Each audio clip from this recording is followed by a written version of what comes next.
आपले स्वागत आहे।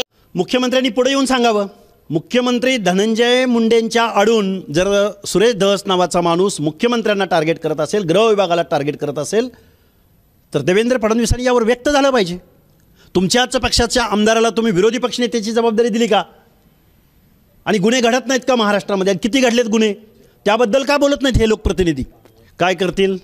जरांगे काट्याकुराडी घेऊन फिरतात का? जरांगेच्या हातात कायदा आहे का? त्यामुळे मला वाटतंय जरांगे हे 200-250 वर्षापूर्वीच्या काळात बोलतात।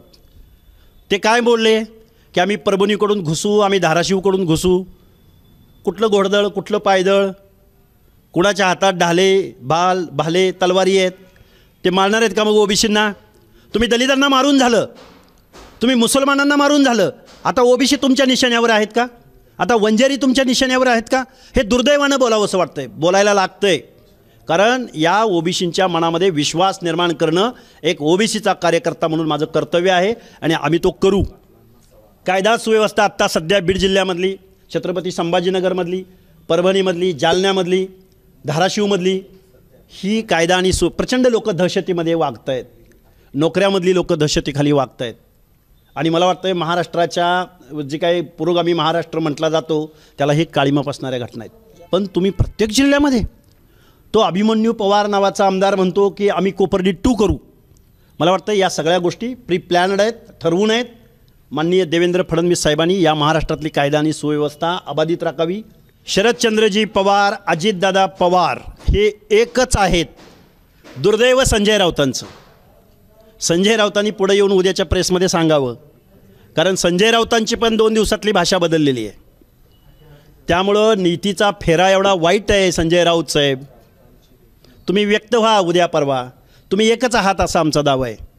त्यामुळं हे सराईत हे सत्तेशिवाय जगू शकत नाहीत, 2 दिवससुद्धा सत्तेच्या बाहेर राहू शकत नाहीत।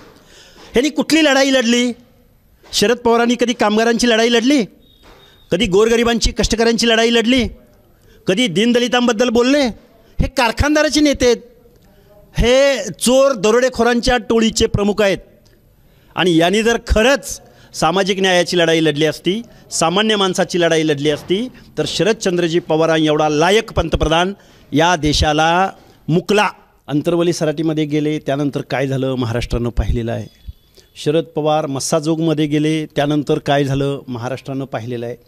तेच शरदचंद्रजी पवार पुणे जिल्ह्यामध्ये एवढ्या हत्या होतात की त्यावरती चित्रपट आला, मुळशी पॅटर्न, त्यावरती शरद पवार किंवा अजितदादा पवार एका शब्दानेही बोलत नाहीत। गुन्हेगारीचं समर्थन करण्यासाठी लक्ष्मण हाके इथं उभा नाही, परंतु जे काही चाललं आहे ते चुकीचं आहे। फाशी झाली पाहिजे, त्याला अटक झाली पाहिजे, म्हणजे तुम्ही न्यायव्यवस्थेवरती, पोलीस डिपार्टमेंटवरती तुम्ही दबाव आणता आहात का? पण त्याचवेळी माझ्या पुणे जिल्ह्यातल्या खेड तालुक्यातल्या राजगुरुनगर येथे 2 गिरी गोसावींच्या म्हणजे भटक्या विमुक्त जातीच्या 2 छोट्या चिमुरड्यांची हत्या झाली। त्या हत्या का दिसत नाहीत शरदचंद्रजी पवारांना? लिहिलं का शरदचंद्रजी पवारांनी पत्र?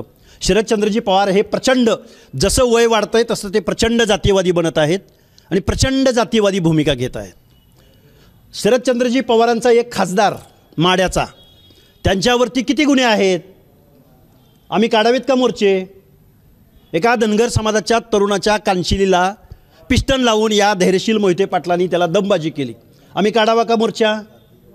आणि याच्या अगोदर खैरलांजी असेल, याच्या अगोदर किती प्रकरण आहेत, जवखेडा प्रकरण असेल, त्या सुरेखा भोतमांगेंना नग्न करून धिंड काढली जाते, तिची हत्या केली जाते। एका भंगी समाजाच्या तरुणाला वैरणीचा कटर कापण्याच्या कटर मशीनमध्ये टाकून त्याची हत्या केली गेली। जवखेडामध्ये एका वीटभट्टीवरच्या कामगारांच्या पार्श्वभागामध्ये सळया खुपसून त्याला मारलं गेलं। महाराष्ट्रामध्ये गुन्हे घडले नाहीत का? शरदचंद्रजी पवार सत्तेत कधी नव्हते? कधी शरदचंद्रजी पवारांनी पत्र लिहिलं का त्यांना? या प्रश्नाची उत्तर आम्हाला महाराष्ट्रातल्या लोकांना हवी आहेत।